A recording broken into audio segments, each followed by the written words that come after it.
Ici, c'est le Bénin parce que, malgré les difficultés que cette campagne électorale a fait vivre au Bénin, nous avons fini par faire un choix qui est le choix le plus populaire, le plus consensuel, le plus porteur d'avenir, et dans lequel le choix que je vais faire pour le premier tour se retrouve en harmonie, en synthèse, afin de constituer une chance nouvelle pour le Bénin, un nouveau départ. Et si vous êtes au Bénin, si vous regardez un peu le panorama, les chances n'étaient pas du côté où nous les avons recueillies. Si je vois très bien le panorama politique, le nombre de députés à l'Assemblée nationale, les grands partis politiques, si je constate les moyens financiers qui ont été lourdement mis à contribution, c'était évident que la candidature qui était la plus portée n'était pas celle qui a finalement prévalu, mais dans le cadre d'un consensus, d'une coalition qui n'était pas non plus attendue. Et nous sommes très heureux de voir qu'au Bénin, malgré toutes les pressions intérieures et extérieures, c'est le choix de la raison nationale qui a prévalu. C'est pourquoi, ici, c'est le Bénin. Donc vous voulez dire par là que le Bénin est un pays qui va toujours surprendre l'Afrique et le monde? Toujours, je ne veux pas dire, mais c'est un pays dans lequel beaucoup de forces agissent. Des forces visibles, des forces normales, mais aussi l'intelligence des Béninois peut surprendre. Et c'est un pays dans lequel je suis tenté de retrouver d'autres valeurs, d'autres forces. Vous savez, il est difficile de parler des choses que rationnellement on ne peut pas prouver. Le président de la France, François Mitterrand, dans son dernier discours à ses compatriotes, a dit une chose qui a étonné, mais qui au Bénin ne peut pas étonner. Il a dit: je crois aux forces invisibles. Les forces invisibles existent, ou les forces de l'esprit. Je crois aux forces de l'esprit. Ce pays est le pays où le président de la République prête serment devant Dieu, devant le peuple, etc., et devant les mânes de nos ancêtres. Alors il y a des forces de réflexion, de ressourcement qui permettent aux Béninois de se ressaisir. Et je suis sûr que ces forces aussi ont agi. Vous savez, les chrétiens, quand ils vont à leur messe, et à un moment donné, il y a le credo, les chrétiens disent: je crois aux forces invisibles, à l'univers visible et invisible. Cet univers agit sur nous, chez nous. Quand nous lisons un peu votre ouvrage, on se rend compte que c'est la conclusion de plusieurs années d'activisme politique. Est-ce que vous pouvez dire aujourd'hui que le peuple béninois est un peuple qui a vaincu la fatalité selon vous? Alors, le peuple béninois est un peuple qui a beaucoup de chance. Mais je dis aux gens, Dieu ne peut pas tout faire à notre place. C'est ce qui nous dérange. Nous avons des chances. Nous avons eu la grande chance de la conférence nationale après bien des souffrances. Nous avons gagné la conférence nationale. Mais le comportement des hommes fait que je me dois, s'il n'y a pas un démon de l'inhibition, du courage, n'est-ce pas, qui nous empêche d'avancer. Ce qui s'est passé ici le 20 mars dernier est tellement extraordinaire que je prie Dieu que nous n'allions pas encore nous-mêmes mettre le diable dans cette affaire-là et que nous n'arrivions pas à tirer les meilleures conclusions, les meilleurs comportements à tous les niveaux de ce qui s'est passé. Et ça, c'est important. Donc, il faut toujours s'en référer à l'homme béninois, à la femme béninoise, à la société béninoise qui doit toujours profiter des circonstances que la Providence lui donne pour ressurgir, pour repartir. Sinon, nous allons retomber encore dans les difficultés que nous avons connues et qui nous ont empêchés de progresser comme nous devions l'être. J'ai tout dit là. Est-ce qu'avant le premier tour, vous étiez sûr certain de l'élection de Patrice Talon? Du tout. Qui était sûr après le premier tour? Personne. Je ne veux pas aller encore dans les personnes de personnes. Ils sauvaient tout pour gagner. n'est-ce pas? Les circonstances étaient telles que pour tout le monde, c'était une promenade d'après lui-même. Ça n'a pas été cela. C'est quoi je dis? Ici, c'est le Bénin. Ici, c'est le Bénin. Ce n'est pas ce que vous croyez que le peuple va faire parce que vous faites pression que ce qui va arriver. Certainement pas. Professeur Frère Melchior, pendant longtemps, les Béninois n'ont pas toujours compris les choix que vous avez opérés. Mais ils ont constaté que ces choix sont toujours sont toujours des choix sur lesquels il faut réfléchir après. À travers votre livre, on comprend que vous avez non seulement été surpris, mais vous avez constaté que le Bénin n'est pas comme ailleurs. Qu'est-ce que les Béninois doivent faire pour que le Bénin puisse toujours étonner le monde? Être le même.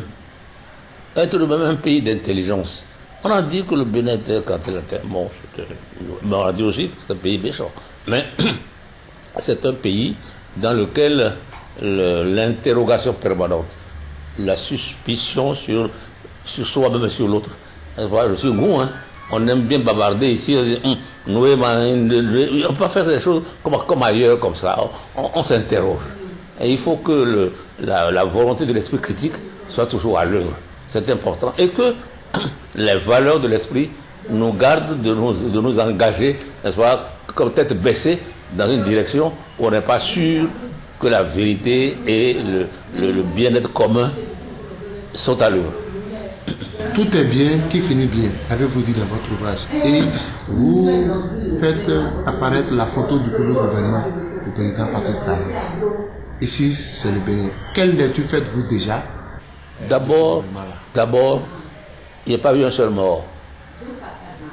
Il n'y a pas eu de blessés. Dans une campagne électorale où on s'est beaucoup étripé, il y a eu beaucoup de décibels, hein, c'était très fort. Mais il n'y a pas eu de bagarres qui ont créé, n'est-ce pas, comme ailleurs, morts et blessés. Tout est bien qui finit bien. Deuxièmement, on a pensé qu'il fallait faire une coalition. Cette coalition a fonctionné.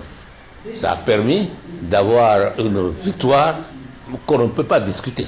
65%, ça ne se discute pas. Troisièmement, il y a eu une confection gouvernementale qui a permis aux forces intellectuelles qui me paraissaient les meilleures pour porter, n'est-ce pas, le nouveau départ, d'être ensemble. C'est bon.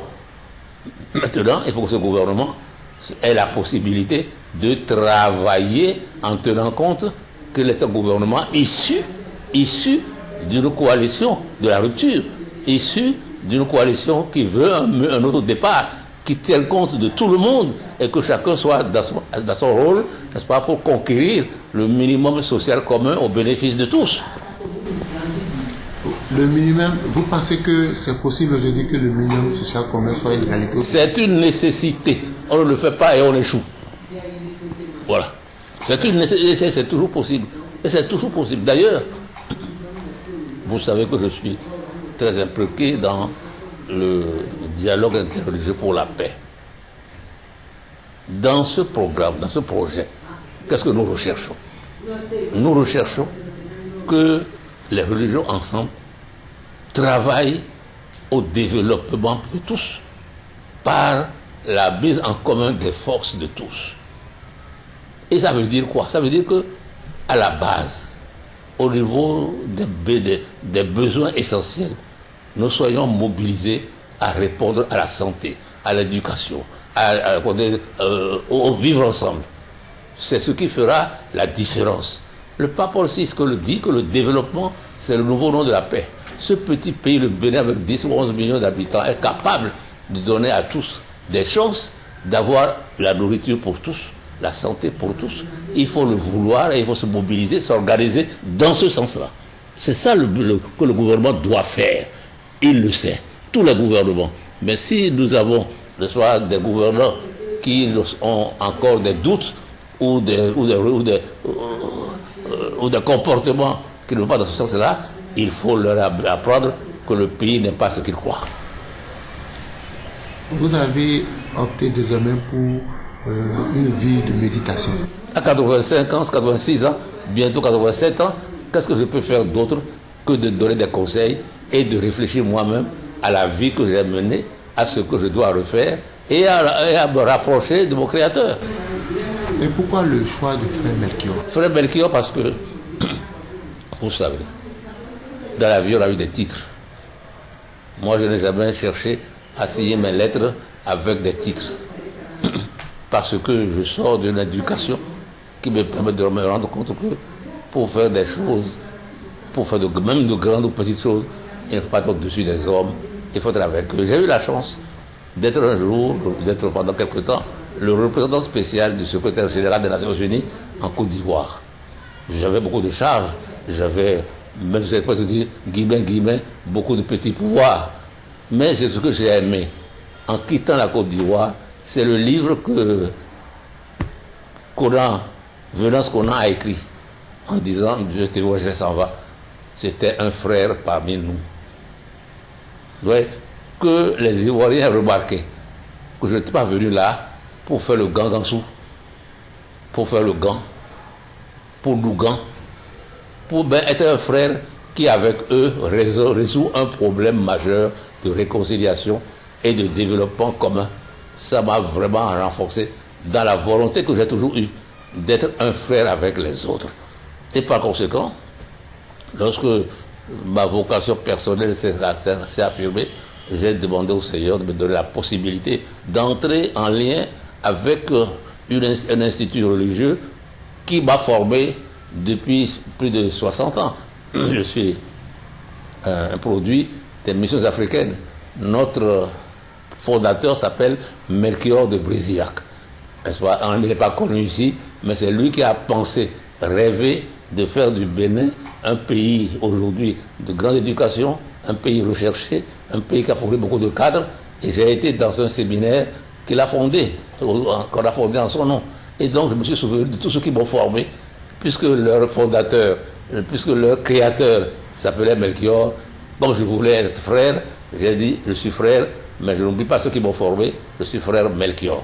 Et Melchior, c'est un mage, c'est quelqu'un qui, dans l'imagerie chrétienne, est quelqu'un qui a été parmi les mages qui ont apporté des présents à l'enfant Jésus et l'apporte de l'encens. C'était le plus âgé.